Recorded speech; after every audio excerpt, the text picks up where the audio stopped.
A quiet idea is moving in the shadows of global politics. Not a treaty, not an official alliance, not yet. But if it ever comes to life, it could redraw the world map, not by borders, but by power. Four nations, spread across oceans, united by history, language, and trust. Together, they could command the Atlantic, dominate the Pacific, and control the Arctic. They could even shape the future of nuclear strategy. This concept has a name: CANZUK, Canada, Australia, New Zealand, the United Kingdom. Four countries that many dismiss as mid-sized players. But together, they may hold the blueprint for one of the most powerful military doctrines the world has ever seen. So tonight, we ask the question leaders don't want to. If CANZUK became a military force, how powerful could it really be? Because while most people think of it as just trade, visas, or cultural ties, the military implications are far bigger, and the consequences could be nothing short of seismic. At first, the word CANZUK was little more than a dream of integration, an alliance to make visas easier, trade smoother, and travel faster between four English-speaking democracies. To many, it looked like a softer, friendlier version of the European Union, something cultural and economic, not military. But beneath the surface lies a reality that almost no one is talking about. If these nations were to align their defense strategies, something that is already possible given their shared history, the world could see the rise of a new, ocean-spanning military power bloc. Think about it. The United Kingdom, though no longer the empire it once was, still commands one of the most respected militaries on Earth. Nuclear submarines, advanced stealth fighters, elite special forces. The UK remains a global power projection state. Canada may not have the largest military budget, but its geography alone makes it indispensable.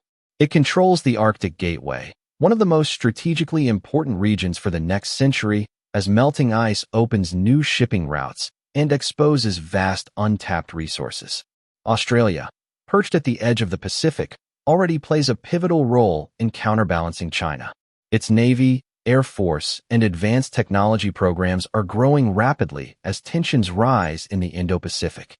And New Zealand, though militarily smaller, has specialized capabilities. Its peacekeeping history, intelligence contributions, and strategic location in the South Pacific make it more important than its size suggests. Put them all together under one doctrine, and you suddenly have a force that is far more than the sum of its parts. Let's break it down with numbers. Individually, here's what they contribute. United Kingdom, over 150,000 active personnel, nuclear deterrent, 2 modern aircraft carriers, advanced missile defense, and some of the world's most elite special forces. Canada, around 68,000 active troops, modernizing Air Force, Arctic capabilities, and close ties with U.S. NORAD defense systems. Australia, about 60,000 active troops, new nuclear submarine program under AUKUS, advanced fighter jets, and growing cyber warfare capacity. New Zealand, about 15,000 active personnel, specialized naval patrol capacity, and highly respected intelligence contributions. On paper, that adds up to roughly 300,000 plus active personnel, with millions more in reserve populations. Their combined defense spending already exceeds $110 billion annually, more than Russia's defense budget just a few years ago. And this is without even pooling resources under a shared doctrine. With integration, economies of scale, and joint procurement, their efficiency could double. Now let's talk geography, because this is where CANZUK's potential becomes undeniable. Unlike NATO, which is concentrated in Europe and the North Atlantic, CANZUK would stretch across almost every key oceanic region of the world. The UK controls the Atlantic approaches. Canada guards the Arctic. Australia dominates the Indo-Pacific. And New Zealand anchors the South Pacific. This creates a global defensive arc, a line of influence covering both hemispheres, 2 oceans, and some of the most critical sea lanes on Earth. Imagine shipping routes in the Pacific being patrolled by Australian and New Zealand navies, backed by British aircraft carriers. Picture Canadian forces securing Arctic choke points, while British submarines silently patrol beneath the ice. Think of a world where intelligence gathered in Sydney is instantly shared with London, Ottawa, and Wellington, giving them eyes everywhere. That is the advantage of a CANZUK doctrine: reach, depth, and coverage across half the planet. And here's something most people don't realize. They are already halfway there. The Five Eyes Alliance, which includes the U.S. alongside CANZUK nations, means these countries already share the most sensitive intelligence data in the world. Signals intelligence, cyber defense, satellite tracking, all of it flows between their agencies daily. They also already train together. British and Canadian forces are deeply tied into NATO exercises. Australian and New Zealand forces have fought alongside the US and UK in Iraq, Afghanistan, and the Pacific. Their command structures, logistics systems, and battlefield communication are already interoperable. In other words, CANZUK doesn't have to invent cooperation, it already exists. The doctrine would simply formalize it, expand it, and give it a unified strategic mission. But how powerful could it really be? Let's measure it against the giants. Against NATO, CANZUK would obviously be smaller.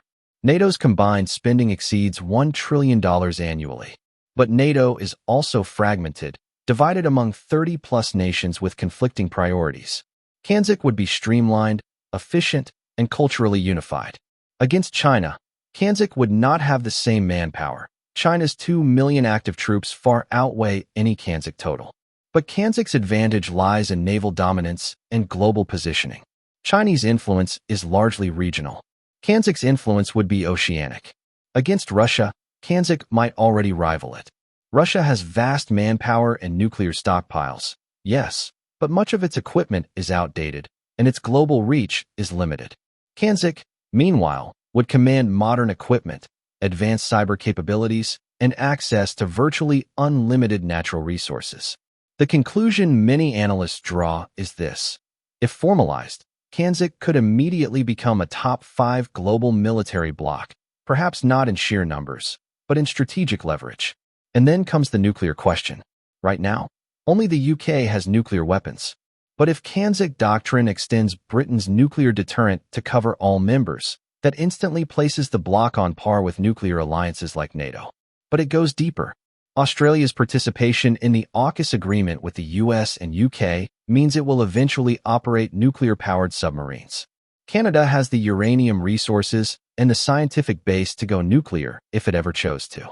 Even New Zealand, while strongly anti-nuclear, has the capability if its policies ever shifted. In other words, the potential for a multi-nuclear CANZUK exists, even if politically controversial. And that possibility alone would reshape global deterrent strategies. Now let's explore possible scenarios. Scenario 1. The Indo-Pacific flashpoint. Tensions flare in the South China Sea. Australia deploys its submarines. New Zealand sends patrol aircraft. The UK moves an aircraft carrier battle group into the Indian Ocean, while Canada provides intelligence and cyber defense. Suddenly, CANZUK forms a powerful counterweight to Chinese aggression without relying solely on the United States. Scenario 2. The Arctic confrontation. Russia pushes deeper into Arctic waters, claiming new shipping routes. Canada activates Arctic defense units. The UK deploys nuclear submarines beneath the ice. Australia contributes satellite surveillance. Together, CANZUK locks down one of the most contested regions of the 21st century. Scenario 3. Global crisis response. A natural disaster or civil war erupts in a small Pacific nation. New Zealand deploys peacekeepers. Australia provides airlift and logistics. The UK sends medical and naval support. Canada contributes aid and reconnaissance. With Doctrine in place, they act as a coordinated global responder faster than NATO or the UN. Each of these scenarios highlights something crucial. CANZUK would not need to rival superpowers in size. Its strength lies in flexibility, reach, and rapid coordination. So what's stopping it? The answer is politics. In Canada, critics warn that deeper integration with the UK risks undermining sovereignty. In New Zealand, anti-nuclear sentiment makes military alliances controversial.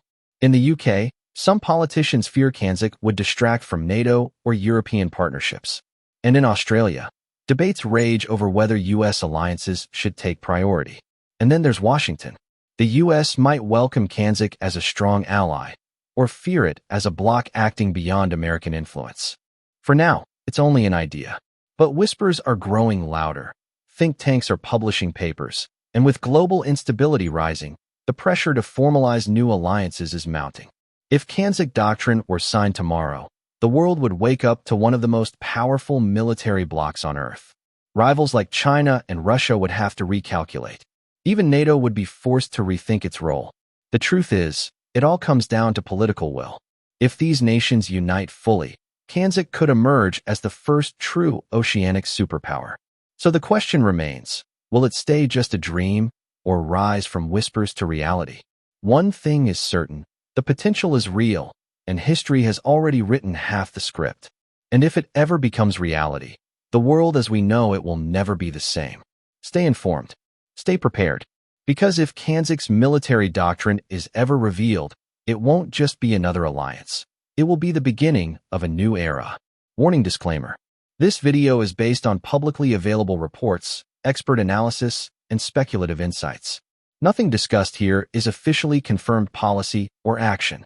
The purpose of this content is to inform, analyze, and spark discussion.